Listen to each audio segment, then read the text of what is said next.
to rock and roll with some new friends.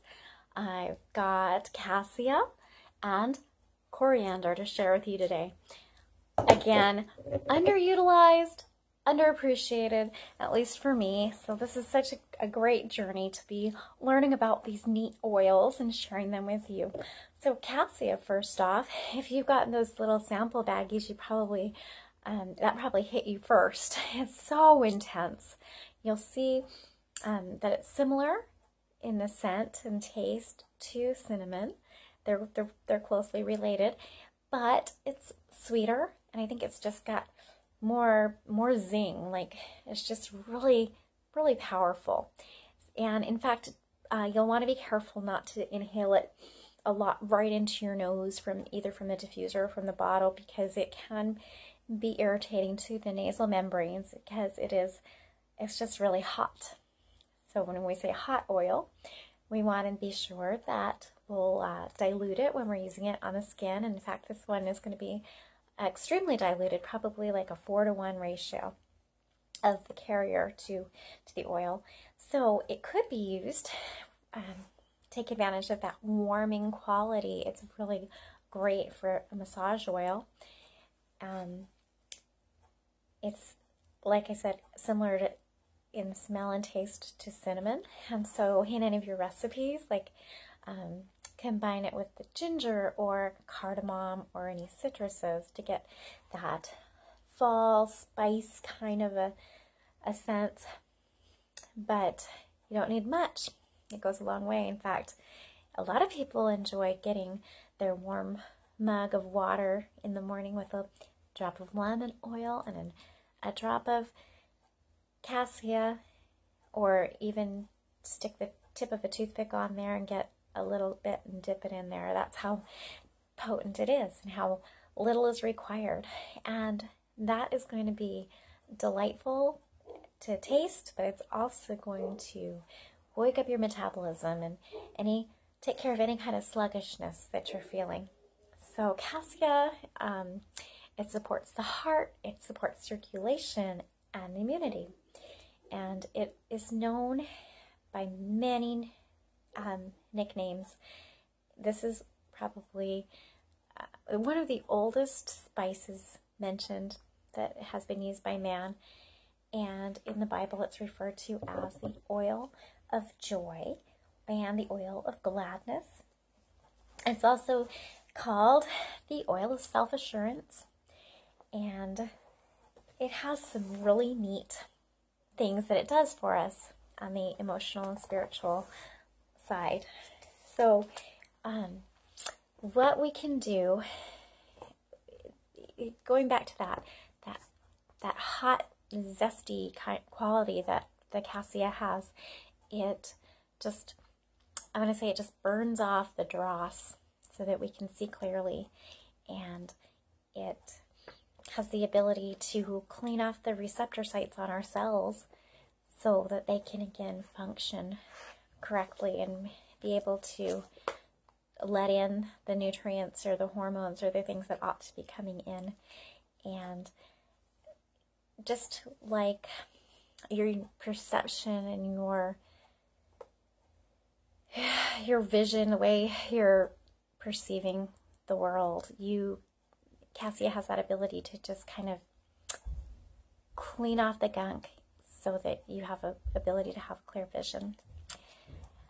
In ancient Israel, as Moses was leading the people out of centuries of enslavement in Egypt, and again helping them become citizens, people that were acting for themselves and participating in government and living differently than just being enslaved and being in fear and told what to do all the time.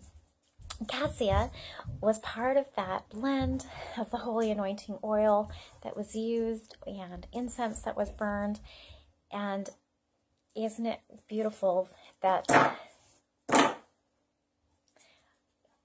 God knew that the people would need help releasing all that built up stuff through generations of those feelings of powerlessness and disdain for authority.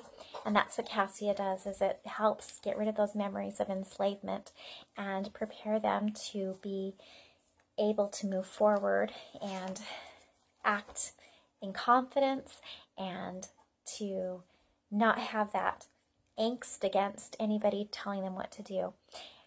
And so cassia is,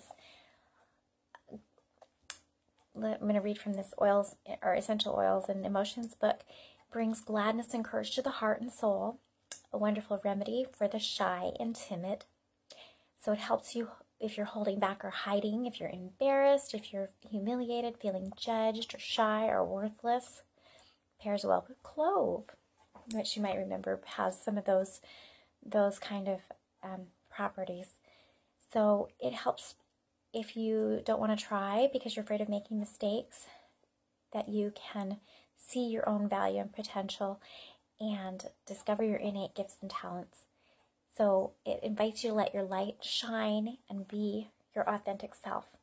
So aren't these oils interesting and wonderful for us to consider as we enter a new year and we're all thinking about how we want to change and we want to do things differently? So cassia, that is really cool. And coriander,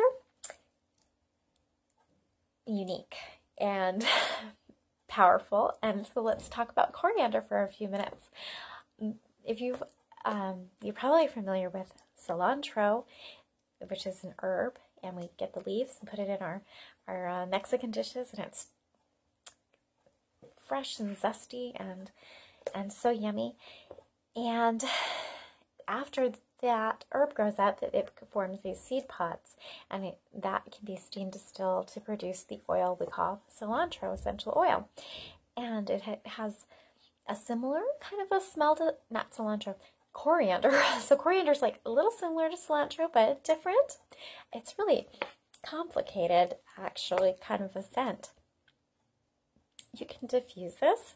The aromatic influence is gonna, like all the oils, go right in through your olfactory nerves to your limbic system and start making some changes in your brain and your physiology.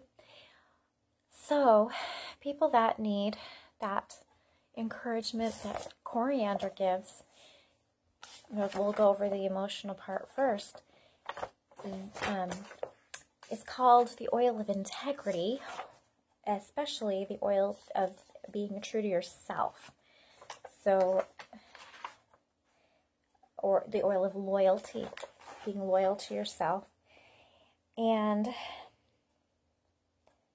helping free people from addictions, especially those that have to do with eating, like overeating, sugar, alcohol.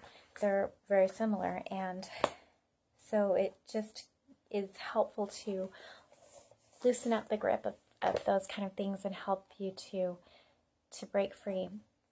So it teaches you to get out of being trapped in a cycle of putting others' needs above your own, to such extreme that you are just always betraying yourself and feeling like there's only one right or correct way that things have to be. So it helps realize that our perspective and our experience is limited, and that we might just not be seeing other truth that we need to be seeing because we're so fixated on this box that we think we need to be in. And so coriander teaches individuals that it is okay to be unique and be different than what other people are doing exactly, or what you think other people want you to do, and that you can follow your own guidance, that you can be independent and separate and value your own way of being and doing things and living the way you need to live. And I think this and cassia together is a remarkable combination of ideas about that. And as you listen to the song that we have today, and about how we want to give that power to our next generation, to our children and grandchildren. I actually want to quote a little bit of what Karen says. She's expressing that she wants her and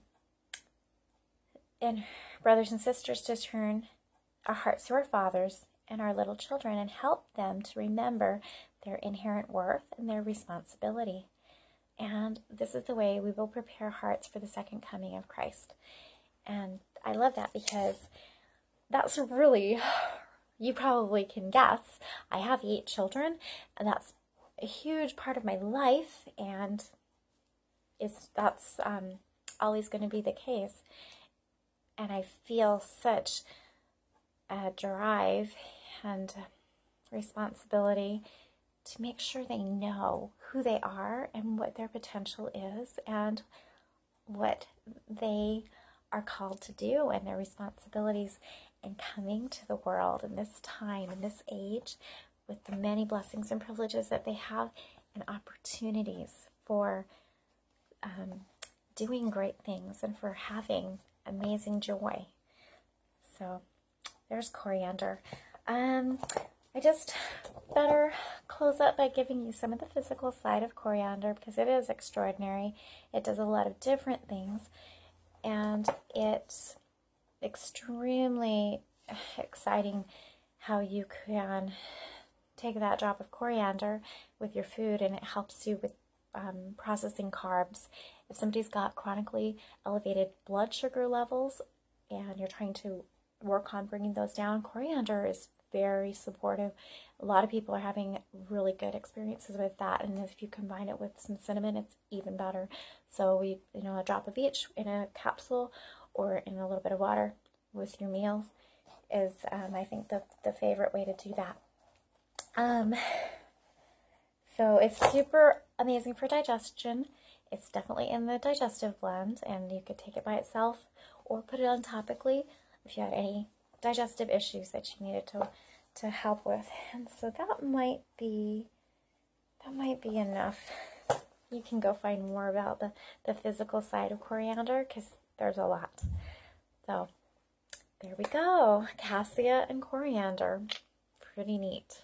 Thanks again.